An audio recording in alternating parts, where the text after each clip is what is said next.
Chapter 18, Being with Good Friends, Good People and a Good Community. Once, King Pasenadi of Kosala came to the Buddha's dwelling place. After paying his respects to the Buddha, he sat down beside him and said, "World-honored one, when I meditate alone, I have this thought in my mind. You once said that we should be with good groups of people, good friends and companions, instead of being with evil groups of people or companions." The Buddha replied, "Indeed it is so as you say. The Tathagata has indeed taught us to be with good people, friends and communities while avoiding evil ones. Your Majesty," continued the Buddha, "there was a time when I lived in a city inhabited by Sakya clan members. At that time Venerable Ananda came to visit me at my dwelling place. After paying his respects he sat down beside me and said, 'World-honored one, if one practices together with good people, friends, and community, then half of one's practice will succeed, which means that half success comes from their help while the other half depends on our own efforts.'" "No, Ananda," replied the Buddha. "It is not like what you think it is. Practicing together with good people, friends, and community is not only key but also everything for successful practice. This means all success in practice comes from correct guidance given by them about right view, right method, etc. Our own effort can only be established upon correct understanding. Therefore, I say all success in practice comes entirely from being together with good people, friends, and community who teach us right views, methods without which there cannot be any successful cultivation. When practitioners are together with such kind-hearted individuals, they will definitely cultivate Noble Eightfold Path. They will always be influenced by these virtuous individuals towards practicing Noble Eightfold Path regularly." Ananda, how do these virtuous friends, good people and community cultivate Noble Eightfold Path? How do they practice it regularly? Ananda, these virtuous friends, good people and community rely on their inner thoughts to not generate any afflictions or sufferings. They rely on their inner thoughts to stop all desires from arising in the mind. They rely on their inner thoughts to eliminate all afflictions and suffering. They rely on their inner thoughts to be free from any worldly attachments or bondage so that they can gradually enter into the state of nirvana without any affliction or suffering. Ananda, if you want to gradually reach the state of nirvana without any affliction or suffering as I have just mentioned, then you must practice these 8 paths: right view, right thought, right speech, right action, right livelihood, right effort, right mindfulness, right concentration. What is right view? Ananda, right view means correct understanding. What are the correct understandings? The 4 noble truths of suffering, its cause, cessation and path, as taught by the Tathagata, dependent origination, and karmic fruitfulness are all correct understandings.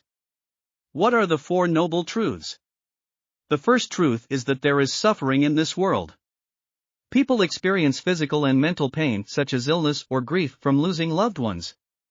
There is also external suffering caused by disasters or wars that force people to flee their homes. Additionally, being with people one dislikes or those with whom one has a history of conflict can be painful.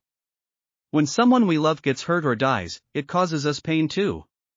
Everything in this world changes constantly and nothing lasts forever, not our health nor our possessions, so when things we like break down or disappear, it causes us pain. The second truth explains that craving leads to suffering. For example, parents' love for their children may lead them to suffer if something happens to their child because they care deeply about them. The third truth teaches how to end suffering by eliminating craving. The fourth truth shows the way out of suffering through following the Eightfold Path, which includes right view among other factors. Ananda should also have faith in karma. Good deeds bring good results, while bad deeds bring bad consequences. Past lives exist along with future ones. Rebirth exists where everyone has been each other's parent at some point due to endless cycles of birth and death. Some beings attain enlightenment through doing good deeds while others do so through diligent practice leading from evil towards goodness until finally breaking free from samsara's cycle of birth and death bondage permanently. What is right thinking? It means correct thinking, which means before doing anything, one should consider whether their physical actions, speech and thoughts are in accordance with the right view taught by the Buddha. In other words, if one's current physical behavior does not harm others or involve stealing or robbing others' property, if one's speech does not deceive or harm others, provoke discord among people or slander them, and if one's thoughts do not include greed, anger or ignorance of cause and effect, then they can proceed to do these things. However, if what they intend to do involves any of the aforementioned harmful behaviors, speech or thoughts towards others as described by the Buddha's teachings on righteousness, dharma, then it should be avoided. What is right speech? It refers to speaking truthfully without deceiving anyone, refraining from using rude language that slanders and harms others, avoiding meaningless talk that lacks seriousness, promoting reconciliation between people through kind words of comfort and encouragement, teaching people how to turn away from evil deeds through positive language that helps eliminate greediness, anger, and ignorance within themselves. What is right conduct? It refers to engaging in lawful activities while avoiding harming sentient beings such as killing living creatures for food purposes. One must actively protect life by helping those who are struggling with difficulties in life. They should also strive to bring happiness into other people's lives while removing their suffering. This includes guiding individuals towards good deeds while following rules set forth by society. What is a righteous livelihood? It means having a legitimate way of making a living without engaging in illegal activities such as killing animals for profit purposes. One must avoid thefts/robberies/burglaries along with sexual misconduct involving another person's spouse/partner/family members. They must refrain from assisting someone else engage in immoral acts either directly or indirectly, like cheating someone out of money, etc., spreading rumors about someone else causing discord among people, or using abusive language that is meaningless and lacks seriousness. One must avoid any work that increases greediness, anger, or ignorance within themselves or others. What is right effort? It means making a consistent and persistent effort to practice the Buddha's teachings on righteousness, dharma, in daily life. This includes continuing to do good deeds while increasing them, starting new good deeds as soon as possible, immediately stopping evil deeds before they are committed, and never engaging in them again. By doing so, one can increase their positive karma while eliminating negative karma. What is right mindfulness? It refers to having correct views at all times by constantly remembering the Buddha's teachings on righteousness, dharma. One should not engage in harmful activities such as killing living creatures for food purposes, stealing/robbing/burglary of other people's property, sexual misconduct involving another person's spouse/partner/family members, lying/deceiving others with false information, etc., spreading rumors about someone else causing discord among people, using abusive language that is meaningless and lacks seriousness. Instead, one should cultivate thoughts of love towards all sentient beings by helping those who are struggling with difficulties in life, bringing happiness into other people's lives while removing their suffering, guiding individuals towards good deeds while following rules set forth by society.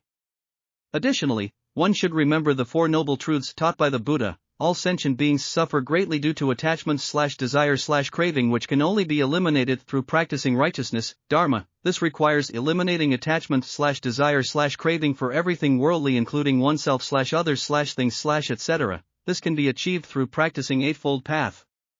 One should often think about the things they do to others. If one were in the other person's shoes, would they accept the same treatment? Would they feel annoyed or pained by it? If one realizes that imposing such actions on others causes annoyance and pain, then they should immediately stop doing so. However, if these actions can benefit others and bring them happiness and well-being, then one should let go of their attachment and do those things. Of course, all actions must be based on not harming others physically or emotionally and not violating the laws of their country. What is samadhi? It means keeping a clear and peaceful mind like a still mirror at all times. No matter what happens in life, one can control their inner self from being bound or restricted by external factors. One will not worry or become attached to worldly matters because everything in this world is impermanent, nothing lasts forever. Even oneself will get sick, age, and die eventually. Everything that one possesses may also be lost at any time due to various reasons. Therefore, there is no need to attach oneself to anything in this world, as it is just like bubbles formed when raindrops hit water surfaces, disappearing quickly without leaving any trace behind except for good deeds, merits, or bad deeds, sins, planted during life which will follow into death. Those who have accumulated merits will enjoy wealthiness in future lives or even ascend into heaven, while those with sins may fall into poverty-stricken families or even hellish realms where suffering awaits them until debts are paid off through rebirth cycles. Once we understand that only merits/deeds/sins can follow us after death, while everything else is illusory/empty/false/unrealistic/meaningless/worthless/temporary/vain/hollow/shallow/frivolous/trivial/mundane/worldly/materialistic/carnal, we can break free from evil and cultivate good deeds. Our mind will no longer be attached or bound by worldly matters, and thus, there will be no more thoughts of joy, anger, sorrow, or happiness. We will not be restricted by greed anymore. When one's mind is no longer attached to anything in this world and has no more thoughts about it, all suffering and pain cannot attach themselves to the mind as well. It is like an artist who cannot paint in mid-air, all his paints fall on the ground instead. Similarly, when our minds are not attached to anything in this world with no thoughts arising within us, all suffering and pain will disappear completely. Therefore, samadhi means having a clear and peaceful mind that is not bound by external factors but only follows its own inner guidance towards enlightenment. Ananda. When practitioners are surrounded by virtuous friends/people/groups who practice these eightfold paths through their words/actions/behaviors, they too would follow suit naturally without much effort because they have been influenced positively by them. Therefore, Ananda. Being around virtuous friends/people/groups is key to success in spiritual cultivation. Correct understanding, view, of teachings also plays a crucial role here. Ananda. Those who surround themselves with virtuous friends/people/groups tend to learn from them as role models for practicing these eightfold paths regularly due to positive influence received from them. Ananda.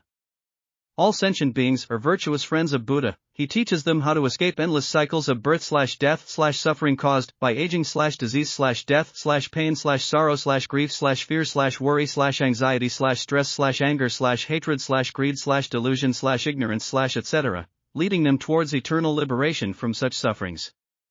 My king, this is how the Buddha taught Ananda. To begin your practice, you must first surround yourself with good friends, good people, and a virtuous community.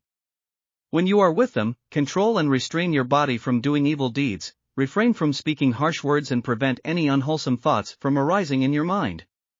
Instead, do more good deeds with your body, speak kind words and cultivate wholesome thoughts within yourself.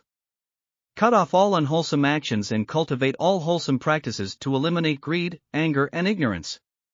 After practicing all these virtues without seeking rewards or gains like breathing air normally every day, then you will attain merit that is free of defilements. This means that the merits gained through performing virtuous acts without seeking anything in return will not be depleted or lost due to one's desire for rewards or attachment to the fruits of their actions. However, if one has desires for rewards or attachments to the fruits of their actions, just like a water tank filled with holes at its bottom leaking out water, then all merits gained through such efforts will eventually be exhausted. When you practice virtue without seeing it as something done by oneself nor benefiting anyone else nor involving any material possessions or mental effort required, just like breathing air normally every day, then you can attain merit that is free of defilements. By persistently practicing virtue in this way until achieving boundless merit, ultimately one can permanently escape from samsara, the cycle of birth and death. When you cut off unwholesomeness while cultivating wholesomeness in both body, action, speech as well as thought, intention without letting go easily, those around you including palace maidservants, attendants would think, even our king who is so noble, powerful, could control his own behavior/actions/speech/thoughts so well. He does only good deeds with his body, actions/speaks only kind words/has only wholesome thoughts. We should follow his example and control ourselves too, not letting go easily. When you cut off unwholesomeness while cultivating wholesomeness in both body, action, speech as well as thought, intention without letting go easily, your royal relatives, family members and ministers would think, our king who is so noble, powerful, could control his own behavior/actions/speech/thoughts so well. He does only good deeds with his body, actions/speaks only kind words/has only wholesome thoughts. We should follow his example and learn from him to do good deeds with our bodies, speak kindly and cultivate wholesome thoughts within ourselves. We must often do good things that benefit the people of our country just like he does. We also need to restrain ourselves from doing evil deeds. When you cut off unwholesomeness while cultivating wholesomeness in both body, action, speech as well as thought, intention without letting go easily, those in your army including generals and soldiers would think, our king is the commander-in-chief of the entire army. He teaches us through his actions and words how we should behave properly by following his example, not doing evil but instead doing more good deeds with our bodies, speaking kindly and having wholesome thoughts within ourselves. Our king's actions are like military orders for us which we will strictly obey without letting go easily. When you cut off unwholesomeness while cultivating wholesomeness in both body, action, speech as well as thought, intention without letting go easily, all citizens living under your rule, including those living in cities or villages, would think, our king who is so noble/powerful could control himself so well. He does only good deeds with his body/action, speaks kindly/have wholesome thoughts within himself. Why should we ordinary people still commit evil? We must follow our king's example to do more good deeds with our bodies, speak kindly and cultivate wholesome thoughts within ourselves. Our king's self-control is a good thing for us. When you cut off unwholesomeness while cultivating wholesomeness in both body, action, speech as well as thought, intention without letting go easily, you will be protected from the inside out by your own actions of doing good deeds with your body, speaking kind words and having wholesome thoughts within yourself. This protection is strong and long-lasting. Your palace maidservants and attendants who follow your example will also be protected. Likewise, your royal relatives, family members, ministers, generals/soldiers and citizens who follow your example will also be protected. If everyone from top to bottom in your country does only good deeds with their bodies/action, speaks only kind words/has only wholesome thoughts just like you do, not letting go easily, then the wealth/treasures of the country as well as its people's property/security would all be protected. People in this world are constantly pursuing wealth/power/glory, but those wise ones who have wisdom/virtue know that only by cutting off unwholesomeness while cultivating wholesomeness through performing. At this time, the Buddha spoke a verse. Continuing to carry desires. Hoping for great wealth. The wise practice meritorious deeds. Praising non-indulgence. The wise do not indulge. And gain two kinds of benefits. Benefits in this present life.